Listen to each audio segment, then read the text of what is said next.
and welcome to another special episode of the Hillsboro School District's weekly podcast. I'm Beth Grazer from Communications.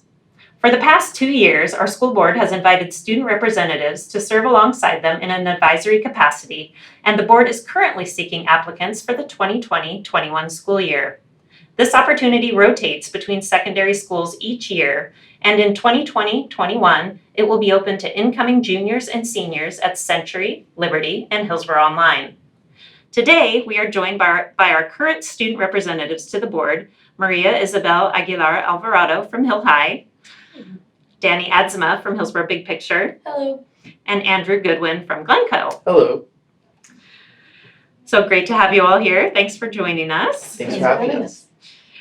So in this podcast, we're going to talk a little bit about your unique roles as student representatives to the board, what you have enjoyed about it, and any advice you might have for students who are interested in applying for this position. So let's get started. So what does it mean to be a student representative to the board? What is it that you do?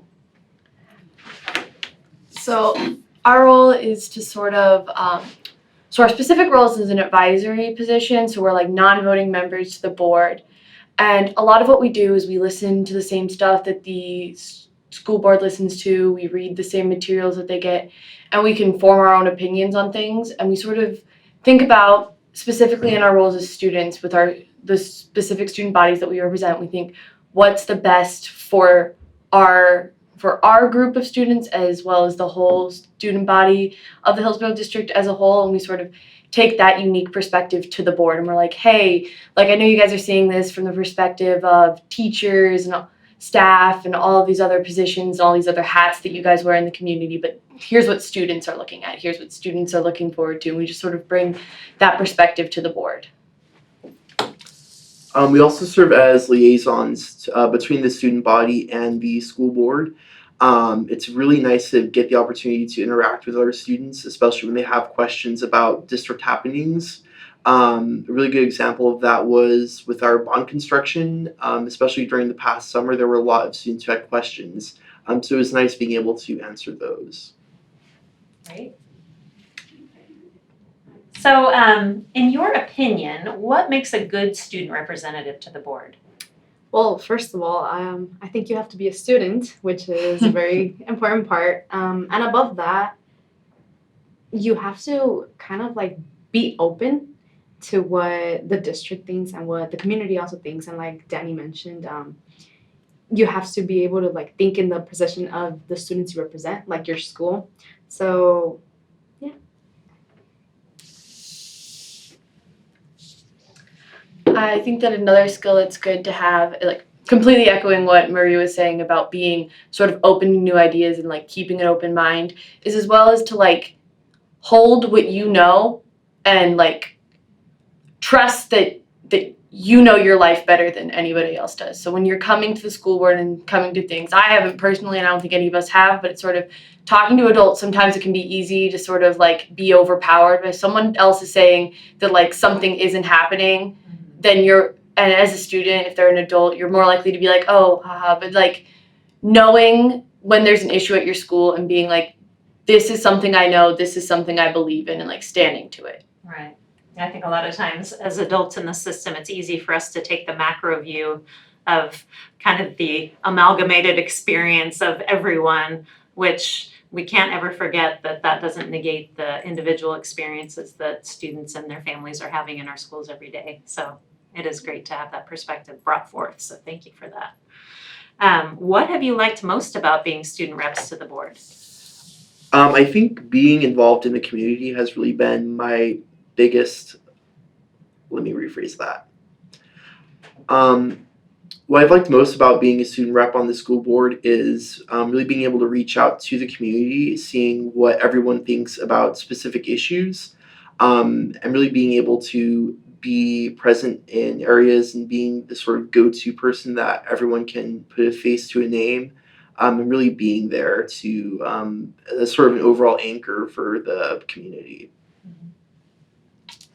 Has it been surprising to you what all goes on in the school district? I would say that to me, I think that the most surprising thing was it's very easy as a student and as just a constituent in an area to think that your representatives and like the people that are elected don't care about the individual person, but sort of being able to talk to the school board members, being able to see them both like at school board events, and then like we went to the OSBA conference with them, the School Board Association conference, and sort of seeing them sort of outside of their specific role and sort of seeing them as people as opposed to like these politicians. It shows that like in my personal experience, I would say that most elected officials really care about the people that they're representing and they're trying to do their best by them. So just sort of seeing that at the school board level was something that I wasn't expecting. I'm very glad that I found it, but it was very nice to be able to meet them, talk to them, and sort of know that they're listening. Something that also really surprised me was to think that these board members are like us. Like, we may not be in the same age range, and I remember being so intimidated, which I know other students feel that way too. They're like, I don't even know like what the board members do. And so once getting to talk to them and to know them and have conversations with them, it's super surprising that like most of the time we have the same thoughts and we're on agreement with a lot of things, and then that's super cool to have that type of bond. I think seeing how issues transcend either across the entire Hillsboro School District community or seeing what issues are very much localized. There's some issues where it only occurs, say, at Glencoe, and there are other issues that occur very much at the entire district scale. And there are also points where the district stands fully unified behind a cause, or for the most part stands behind a cause unified. And then there are some instances where one feeder area may have one perspective on one thing, and then another feeder area has a different perspective. It's a complex organization, isn't it? Definitely. It's easy to lose sight of the fact that it's 20,000 students, 35 schools, second largest employer in Hillsboro. It's a complex organization. It's not just kind of that simple thing that it may seem on the day-to-day basis. So, what's been, and maybe you already spoke to this, but what's been the most surprising part of it for you? Has it been the time commitment that it's taken? Has it been, the things that you're learning about? What do you think? I think how understanding the board is. Like, they understand that they're representing students, so they're also like very understanding with us as the student representatives. And so when we have a test, we'll be like, oh, it's okay, you can take it off, like, so they understand. And I love that, because sometimes minors often feel so ignored, but when we have these adults in our lives who understand and like have conversations with us, it feels super cool and super surprising, but it's very cool. I would just Okay, good. Anything else surprising? No? Pretty much what you expected? Well, that's good. What would you say that you've learned from this experience? I've sort of learned, I would say if I boiled it down to one word, is perspective. So sort of knowing that, so specifically with like the comprehensive sex ed that passed, sort of like looking at that issue, and it was such a divisive one, and it really showed the broadness, the diversity, and like just the differences in our community, but still seeing how like I felt like every single person who came to talk, they all came for the same reason, that they were concerned about their children. And sort of like that can demonstrate in different ways, whether or not I agree with some people or disagree. Every single person who came to talk, every single person who was involved in the discussions, came to all the community outreach things, they were invested in children, and they wanted to the best thing for those kids, whether or not they're their kids or just their community members, and they're looking out for the students of Hillsboro, or their kids are too young to be in school, but they're looking out for their future. And sort of recognizing that everybody demonstrates things in different ways, but there's more similar about what matters to us than what doesn't. Great. Would you mind re-saying the question? Oh, real quick? sure. Just, I had a good answer too, but what have you learned from this experience? as a student rep, I've learned that a lot of students care about the issues at hand, especially at the district. there's often the stereotype that many of us are just, teens or kids who don't really know or care much about the issues, let alone at the national scale, but then especially at the local scale.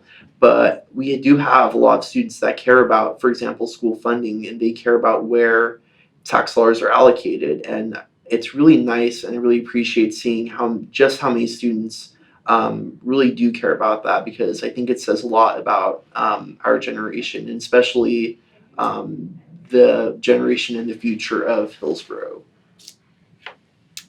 Something that I've personally learned is that our voices matter.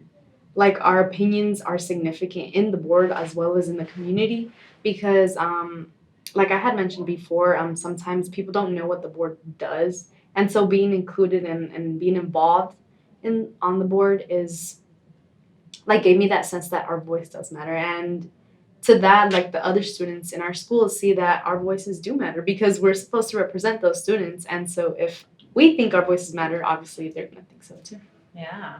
So that is a great segue to one of my last questions, which is, what advice would you have for students who are considering this opportunity, or, who would you say this is a good opportunity for?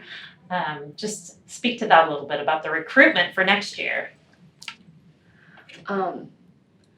I would say that I don't know if there's a specific type of person that would make a good student representative board. I've had the amazing chance to get to know Maria and Andrew for these past few months that we've been on the school board together and talking to them, and sometimes we'll ride together to events and we have those opportunities to talk. And I think that each of us are very different as people, but I would say at least that I think we're all good representatives to the school board. And it's like each of us brings something different to the table, whether or not we've got a lot of experience with speech and debate or AV, right? Yeah. AV, and sort of that stuff. Like I worked a lot in local politics before I started doing that. I know Andrew worked a lot with like the teachers union and things. And we all bring our own separate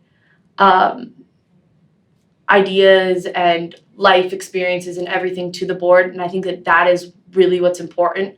So I'd say that a good student representative is someone who is interested in getting their voice and the voices of their classmates heard. I don't think you have to have had any prior experience at something like this. I think it's all about that desire to go out and make a change in your local community. Right, and that commitment. Mm-hmm. That commitment to do it well. Do your best.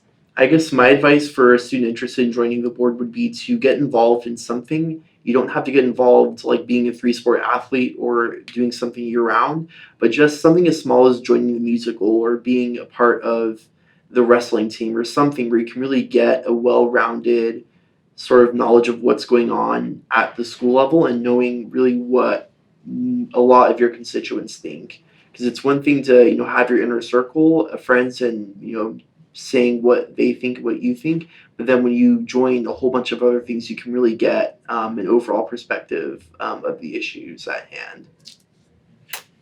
So my advice would be that if you think this isn't for you, this is for you. Because you may think that you have no representative out there, like no one represents you and you feel like you might not fit in. This is perfectly for you because people who are diverse like that they're all around our district. And so obviously we need those people to hear those voices and see how to help the community as well as the schools, which is what the board is for. And so, yeah, that's my advice. If you think this isn't for you, this is for you. So don't be scared and come up. That's very good advice. Maybe just one last word on the practical aspect of it. How time-consuming have you found this commitment? Can you put it into a number of hours per week or per month or? So I don't know if I could put it into a specific number of hours. And I think that the biggest thing is that with being a student representative to the school board, you can do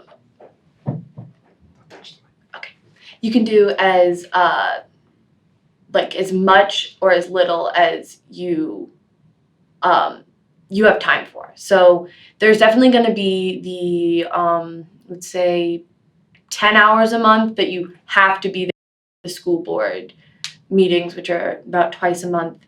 And then beyond that, you can volunteer to go do different things with the school board, just based on how your time constraints are there.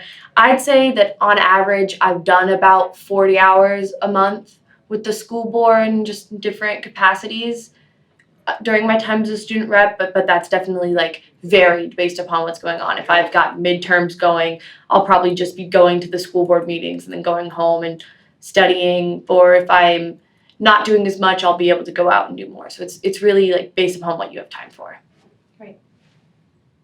So somebody shouldn't necessarily shy away from it if they're a little concerned about how much time it's going to take. Correct. And even if you don't have that much time and only have time for the board meetings, it's still significant. You're still a student and your voice is still being heard. So it's important no matter how much time you do or you don't have. All right. Well, I think that's been a great look inside the lives of student representatives to the school board. And I would like to thank my guests today, Danny, Andrew, and Maria. Thank you so much Thank for you for sharing having your us. insights with us. We really appreciate it. And hopefully there are several students out there who are going to take you up on your advice to go ahead and apply and give it a shot for next year. So if you are an incoming junior or senior at Century, Liberty, or Hillsboro Online Academy and are interested in applying to be a student representative to the board, please go to our website at hsd.k12.or.us for additional information about eligibility, expectations, and the selection process. Applications are due Friday, April 3rd. So this has been a special episode of the Hillsboro School District Weekly Podcast. For news and updates, make sure to subscribe to our weekly hot news publication sent to your email or visit our website at hsd.k12.or.us. Do you follow us on social media? We share news on our socials regularly. We are on Facebook, Twitter, and Instagram. As for our podcast, you can stream episodes free on Apple Podcasts, Spotify, and other platforms. Just search Hillsboro School District on the podcast service of your choice. I'm Beth, and as always, we are proud to be HSD. Until next time.